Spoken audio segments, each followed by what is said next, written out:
नमस्कार विद्यार्थियों। पिछले अध्याय में हमने अभिप्रेरणा की परंपरागत विचारधाराओं का अध्ययन किया था।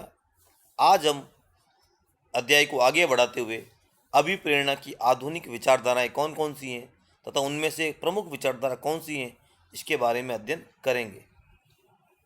अभिप्रेरणा अथवा प्रोत्साहन संबंधी कई सिद्धांत प्रचलित हैं, जिनमें आधुनिक विचारधाराओं में मुख्यतः आती हैं मैस्लो की आवश्यकता सोपान सिद्धांत तथा डगलस मैकगेर का एक्स तथा वाई सिद्धांत।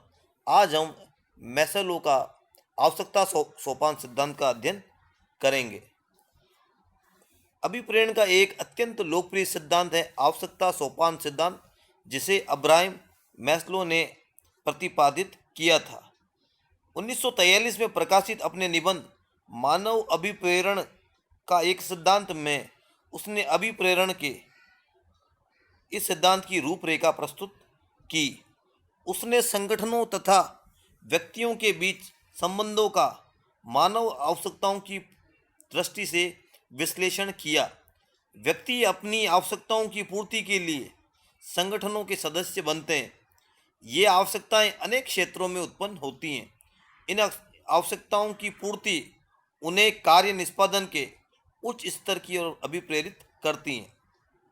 मैस्लो व्यक्ति की अभिप्रेरणात्मक आवश्यकताओं को सोपानात्मक रूप से व्यवस्थित करते हैं। उनके अनुसार मानव आवश्यकताएं 5 हैं, जिन्हें महत्व क्रम में इस प्रकार रखा जा सकता है। मैस्लो व्यक्ति की 5 आवश्यकताएं बताता है। पहली आवश्यकता होती है शारीरिक आवश्यकताएं।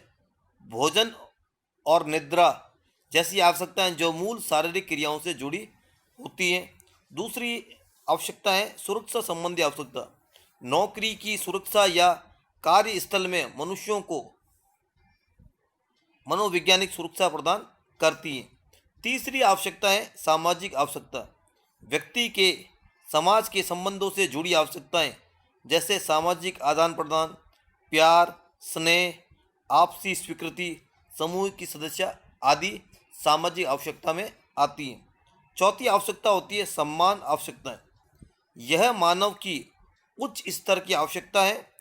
इस स्तर पर मानव शक्ति उपलब्धि तथा प्रतिष्ठा के लिए प्रयास करता है।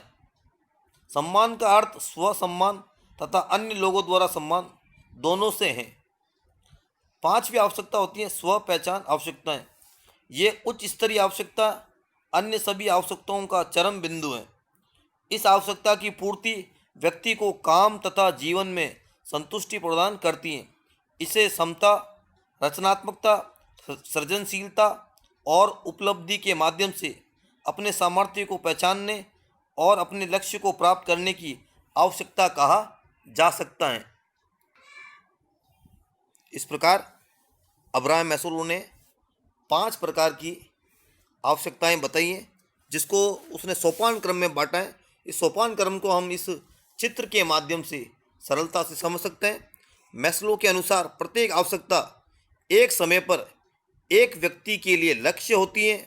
यदि व्यक्ति की मूल आवश्यकताएं अर्थात भौतिक आवश्यकताएं पूरी नहीं होती, तो वह अपनी सारी शक्तियां उस क्षेत्र में संतुष्टि प्राप्त करने में केंद्रित करता है। जब उसकी भौतिक आवश्यकताएं पूरी हो जाएगी, तो काम के लिए प्रोत्साहित करने के लिए इनका स्थान कोई अन्य आवश्यकता ले लेगी। इस प्रकार जब वह एक आवश्यकता क्षेत्र में संतुष्टि प्राप्त कर लेता है, तो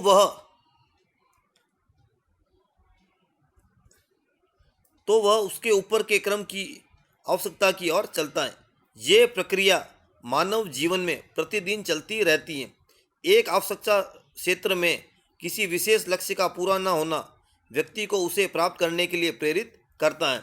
इस प्रकार मैस्लो के सिद्धांत की महत्वपूर्ण विशेषता यह है कि क्रम परंपरा के अंतर्गत कदम कदम चलने की प्रक्रिया होती है, जिसमें क्रम प्राथमिकता वाली आवश्यकता का पता लगाकर उन्हें पूरा करके उच्च प्राथमिकता वाली आवश्यकता आगे आ जाती है।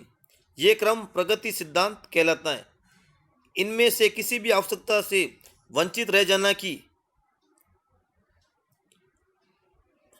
भावना से तनाव बढ़ता है और उसकी पूर्ति के लिए व्यक्ति का व्यवहार भी बदल जाता है। मैस्लो के सिद्धांत के अनुसार प्रबंधकों को ऐसी आवश्यकताओं का पता लगाना चाहिए जिनसे कर्मचारी वंचित रह गया है और जिन पर उसका पूरा ध्यान लगा रहता है। उस स्थिति में प्रबंधक यह बेहतर ढंग से समझ सकेंगे कि कोई कर्मचारी किसी काम को क्यों करेगा या फिर क्यों नहीं करेगा। प्रबंधक ऐसे प्रोत्साहन तय कर सकते हैं कि कर्मचारी अपेक्षित क्षमता से काम करने के लिए प्रेरित हो जाए। मैस्लो यह इंगित करता है कि उसका सोपान क्रम उतना कठोर नहीं है जितना सैद्धांतिक रूप में लगता है। उसके अनुसार सोपान क्रम वह प्रतिमान है जो संगठनों में मानव अभिप्रेरणा को समझने में सहायता करता है। अब आगे हम देखते हैं इस सिद्धांत की क्या क्या आलोचना की गई है। आलोचकों के अनुसार मैस्लो का सिद्धांत अनुभव और प्रयोग के आधार पर सिद्ध करना कठिन है। सोपान क्रम के अनुसार नीचे से ऊपर की ओर प्राथमिकता सूची के अनुसार आवश्यकताओं को पूरा करना होता है, परंतु शोध से पता चलता है कि वास्तव में ऐसी स्थिति नहीं होती।